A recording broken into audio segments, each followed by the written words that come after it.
Welcome.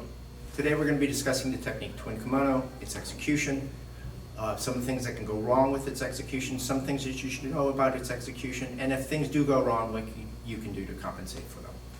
Okay, so the first thing that we need to talk about is the attack. This is a two-hand grab, push out attack. There are three things that your opponent can do once they do that grab. They can either just grab you and hold you, they can grab you and pull you, or they can grab you and push away. So this is a push away version, okay? We have techniques for the other two. So this technique is very similar to what we do in low kimono. So if they do grab, push away, we want to establish our base and we want to come up and we want to cancel their depth zone. Unlike low kimono, we're not coming up and trying to break this arm. What we're trying to do is cancel out the depth zone. If by chance that you happen to break the arm, the very end of this technique, meaning the chop and the frictional pull, will not be part of the technique because you're going to be injuring yourself on this opponent's arm.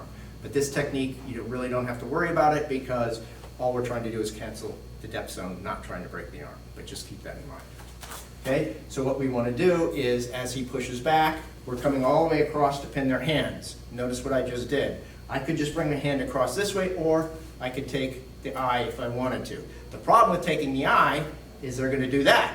But notice that I'm doing that in the line that's going to help me so that I can keep that pin. So it doesn't really matter whether you take the eye or not because you're going to be able to pin those hands regardless of whether he tries to let go or not. Okay? Then what we want to do is cancel this depth zone.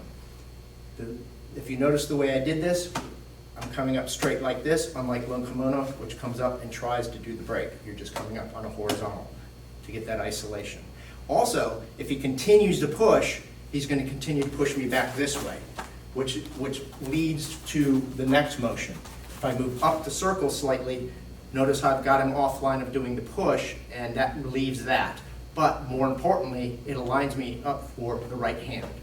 That right hand, if I'm going straight ahead, in order to hit with it, I have to bend that wrist a little bit more, and you're not going to be able to get the alignments you need by moving up the circle. I get twofold.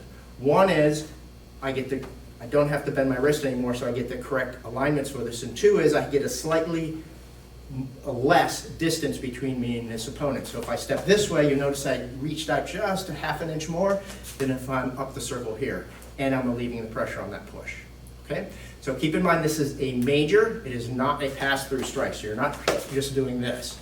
You're actually setting and hitting just like you would be in reversing maze. Okay? So keep that in mind. Now, the next thing that's going to happen here is we're going to bring our hand around and we're going to sweep. This is where if you did break the arm, you wouldn't do it. But we're going to assume that didn't happen.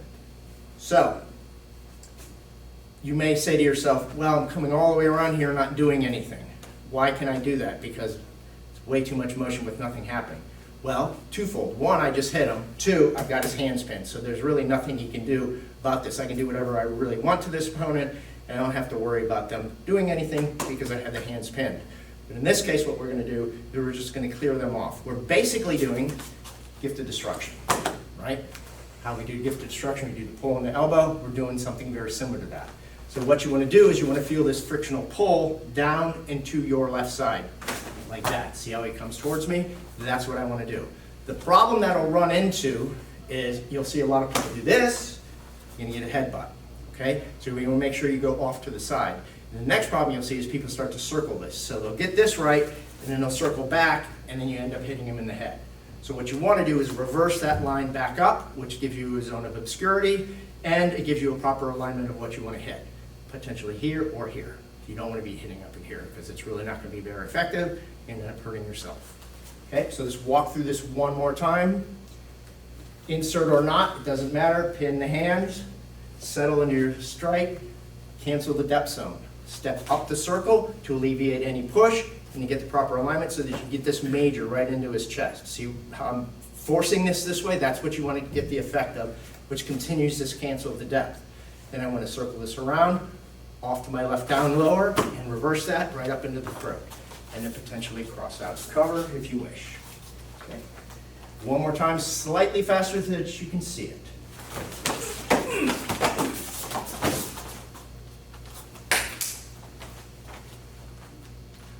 Hope this video helps you. Thank you very much.